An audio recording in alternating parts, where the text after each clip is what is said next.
Awesome, awesome. Thank you so much for just taking the time out. Congratulations on just this amazing project that I know the audience will love. This is just such a legacy in Hollywood and Black cinema. It means so much to so many kids.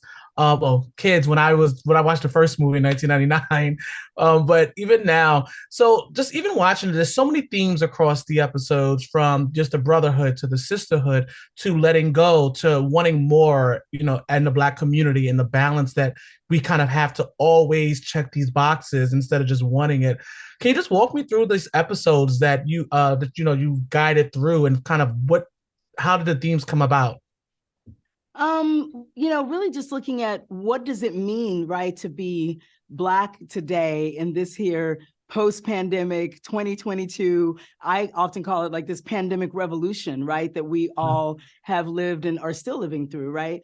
Yeah. So and then looking at, as you said, the best man is this iconic part of pop culture, of Black pop culture, and we really it's a continuation, right? So it's not a reboot, it's a continuation. It's catching up to these characters right now, and it was really, what stories do we want to tell that would challenge these characters, that would meet the moment. And it's right, so it's meeting them where they are now, post the best man holiday. We know what they've gone through, right? They've lost a dear friend and a member of their circle.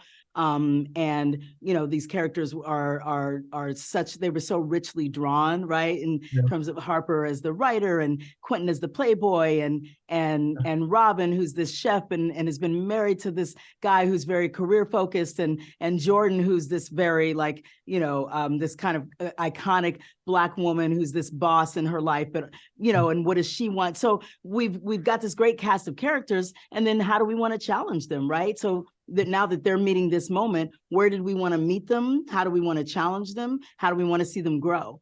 And then we have 8 episodes to do all of that. And so that's really how we decided on the themes. It's like looking at what is it to be Black in America today, and what does midlife metamorphosis mean for these characters?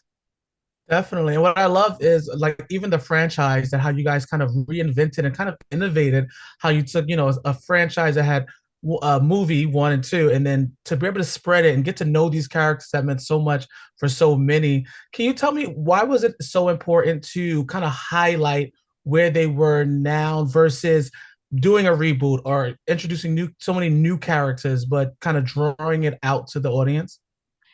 Yeah, I mean, if I'm understanding your question, I guess I would say, because Malcolm created a great world when he wrote The Best Man and The Best Man Holiday. There again, these characters are each so well drawn that I think it was important to us to first and foremost catch up to where are each of them in their lives right now, right? And Yeah. just like in 1999, when the movie came out, they reflected different aspects of Black life, right? Somebody, I went to see the film with my group of college friends, right? Yeah. I've had the same group of friends for 20 some odd years, and we're still really close. But at the time, we could laugh about who was the Jordan, or who was the Shelby, or who was the Quentin in our group, right?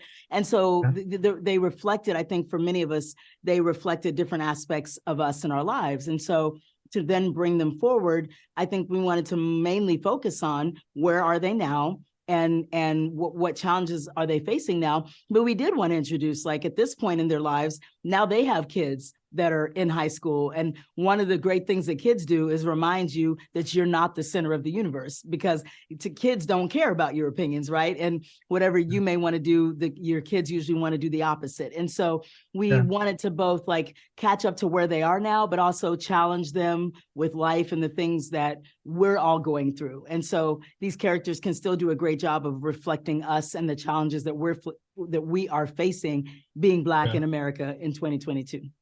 Amazing. And final thing, give us 3 words to describe Best Man final chapters. Oh my gosh. Beautiful, challenging, and metamorphosis. Awesome, awesome. Dana, thank you again so much for being part of this legacy. I know the audience will love it, and I hope you be able to just sit back and enjoy all the love that I know you'll be showered with.